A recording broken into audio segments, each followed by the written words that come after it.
What is up, you guys? It is your boy Phoenix Brenton here, and today's video I'm going to be talking about why injuries are ruining sports and why this needs to be addressed by all sports media and stuff. Obviously, I'm going to really be specifically talking about football in this matter, but I'm not. But obviously, sports do have some significant effects as well. But before we get into today's video, like and subscribe. Here on the road to getting to 700 subscribers. But anyways, enough said. Let's get into the video.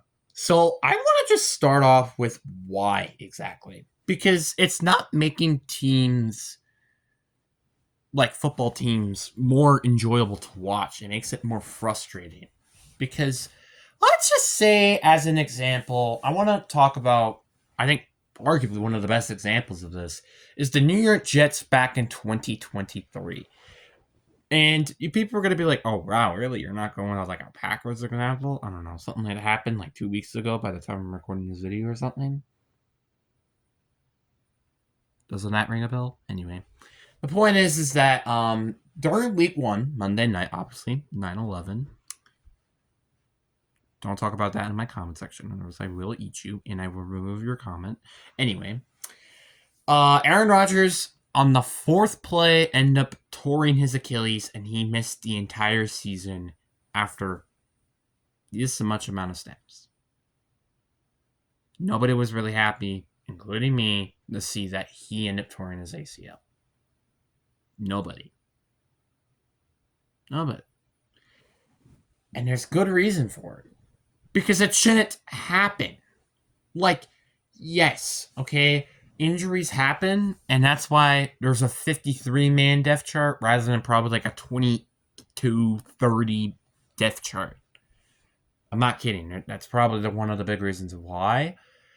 But at the same time, though, come on. Like, it's such a joke to me that I feel like injuries are not addressed as much as they really should be. You want another example? All right, let's talk about one of the most recent Super Bowls, Super Bowl 58. Derek Greenlaw was so excited to get on the field, and he tore his Achilles. That is a real thing that happened, yes, during Super Bowl 58. He was so excited, and he stepped on his foot wrong, and he tore his Achilles. And you know what's even worse? Non-contact ACL slash Achilles tears. That is never fun to watch as a fan. Christian Watson, for example, last year had a non-tore ACL contact injury. Deshaun Watson, he tore his Achilles with a non-contact injury. That also happened. To be fair, that's probably karma, but still. The point is that these injuries happen, and they're like, okay, well, their injuries, stuff happens. But the problem with these injuries, though, is that they affect the team for the entire season. I mean, obviously, like a Deshaun Watson injury, it's actually in disguise a really good thing because Deshaun Watson stinks. But let's have that as a great player like Nick Bosa or Micah Parsons or something like that, right? That kind of ruins the entire team. And I know as a Niners fan, or not as a Niners fan, as a Seahawks fan, I think it's funny every time I see the Seahawks or the Niners constantly be injured. But it's still kind of annoying though, because the Niners, they probably should have won maybe at least 2 Super Bowls over the past like 10 years. If it weren't for the fact that this team wasn't just so injury prone. And who knows? Kyle Shanahan probably going to be 0-3 in losing by having up by 10 scores heading into the fourth quarter. Just saying, in terms of the playoffs, I'm pretty sure, or the Super Bowl at least. You get the point. The point is that this is just such a stupid thing that constantly happens every single year. And I'm just frustrated of it. It's really annoying. And obviously, it's hard to avoid injuries. That's just stuff that happens, unfortunately. But I feel like there are better ways to solve these issues. Like, for example, concussions is the best example of this. And I think it is almost at this point necessary to have almost everybody wear a Guardian cap in the National Football League. If you really want to care about your players, you should really force people to have Guardian caps. And now you're like, oh, come on, that's such a joke. But is player safety a joke to you? No, it's not. It really isn't. And part of me almost wants to remove all equipment entirely. What do I mean by equipment, you may ask? Remove cleats, remove shoulder pads, knee pads, helmets, etc. Because you think these things help players, right? Girdle as well, by the way. They don't really help the player. They really don't. Because guess what? Helmet to helmet contact, boom, that's a concussion. You see what I mean? No matter what, you will have those injuries, even with the supposedly safety equipment. That's all I have to say, really. Yes, do I think it's maybe necessary to have like something like maybe like a girdle as an example? Yes, that makes sense. Because you need to protect, well, the private areas. But equipment, I feel like sometimes don't even help. And cleats are one of the biggest problems to me. They don't help you at all in terms of helping with injuries. Yeah, they help you play better in the game, obviously, but they don't do anything else. In fact, they probably increase the chances of you probably getting injured because there's been so many, obviously, foot injuries, which could be caused because of the cleats on the bottom, which are super sharp and really, really hurtful. It is. You know what's another thing that's super likely to also happen as well? You potentially getting stepped in the leg by a cleat. Now that hurts. You know what's another thing that could also potentially happen? A cleat gets stuck into a helmet and you potentially twisting your ankle. That can also happen. Obviously, I'm saying these are hypothetical and if stupid scenario, but still. And I also want to say this one thing. There's actually multiple things that I think could also help with a solution with this. Because according to some, I think sources, I'm pretty sure, or people saying that turf actually causes more injury due to, like, I think the heat of the turf. And turf, well, essentially it's saying as well that turf causes more injuries. And MetLife Stadium, which is one of the worst stadiums from, according to Jason Kelce, by the way, who's played there a lot, by the way, in his career, even says that's one of his least favorite stadiums to go to. And guess what?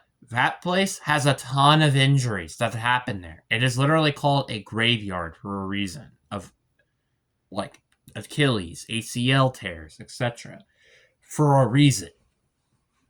As simple as that. So one simple solution to me is removing turf.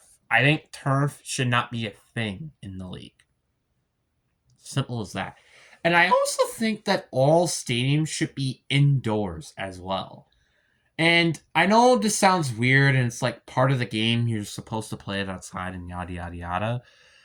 But at the same time, one, I feel like it kind of affects the game a little bit for like a team like, I don't know, the Dolphins as an example. And two, I think it would also potentially de-risk the chance of injuries as well. Let's say, for example, in Miami, let's say that, right? Miami is a very, very hot place to play during the beginning of the year where it's like 88, 92, maybe 100 degrees outside. And let's say during like December, and let's play in like Green Bay, it's going to be like 20 degrees, which is like below zero. Well, it's 30 below zero in Green Bay in terms of the Miami players. You kind of get what I mean? Like, it's that would also probably help with potential injuries. It could also help with, not feeling sick potentially and stuff like that. Just saying that as an example. Because I feel like this could also really help.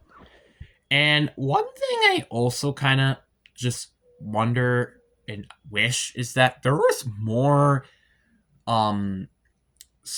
injury trainers on each NFL team. Because again, injuries are just keep piling and piling and piling and piling. That's insane. Like, I feel like you would be lucky to have 5 to 10 injuries on your roster the entire year, and only maybe 1 or 2 of them are season enders. You would be very lucky if that happened. Because that's just what's happened. It's really, really annoying. And sometimes it's just you miss a week of an injury. That's kind of annoying. But the one thing that's also been concerning is some of these life-threatening injuries. Let's start off with concussions. And I know this is a very minor one, but if you get a certain amount of concussions, it could significantly affect your life. Or have a really bad concussion, like Antonio Brown when he got a concussion from Vontaze Burfict. Just saying that as an example, because that's when he kind of acted a little cuckoo. Then you also have like Chris Olave, because I think he's had like 5 concussions in his career or something like that. Same thing with Tua, and maybe that's part of the reason why Tua is not as good as a quarterback as a lot of people think. Who knows? Or why it kind of feels like sometimes he's a literal shell. Just as an example. But then there's like back injuries. For example, Ryan Shazier. One time he was trying to tackle someone, he ended up breaking his spine, and he actually was kind of lucky he was able to walk and jog and run afterwards. Thankfully, he didn't play football ever again, because he shouldn't after an injury like that. But that's insane. I also remember, I think it was like Asante Samuel or somebody, I don't remember his name exactly, but there was a guy who got paralyzed from the leg down from football. I'm not kidding, that has happened before. And you can look it up. Heck, there's been a lot of gruesome injuries too, like Dak Prescott and his dislocated ankle, one of the most gruesome injuries possible in the NFL, without a doubt. And Jaden Daniels, one of the more recent ones against Seattle. He had a very gruesome dislocation elbow injury. Just saying that as an example. A lot of injuries have happened in the league, and it's kind of insane. And it just doesn't feel like nothing has been addressed about this. Like nothing's been fixed about it. It's like, oh, injuries just happen, and we're just going to completely ignore them and don't care about player safety. That's just kind of what's been happening as of recently. Like, seriously, NFL, take some action on this. Maybe buy people to, like, I don't know, help research, like, how to fix ACL tears or Achilles tears or something like that. Because I'm pretty sure when I say this, as every fan in the league, we're all tired of seeing injuries. Injuries are just, yeah, they're part of the game, but they're too much part of the game. That's the problem. Where we have, like, teams, like, let's say this year, the 2025 Green Bay Packers, where they had Micah Parsons, and it looked like they might have won the Super Bowl. They had tons of injuries, and that has definitely affected their roster a ton. The Niners, they looked like they probably would have been the best team in the league if Nick Bosa stayed healthy, and Trent Warner stayed healthy, and Brandon Ayuk stayed healthy, etc., etc. Deebo Samuel probably could have not been traded if he stayed healthy. You kind of get what I mean? Heck, David Bakhtiari, who was one of the best tackles in the league when he was healthy, by the way, when healthy, he probably would have not been cut by Green Bay. Jair Alexander, he would have not been cut from Green Bay if he stayed healthy. This is just few of many examples of players who got away from their teams because of them not being healthy. Same thing with OBJ when he got cut by the Rams. Just saying this as an example, there are so many players out there that unfortunately had their careers ended or got moved to different teams because of injuries. That's not a good thing to hear. Especially from me as a person who loves to watch football on a constant rate.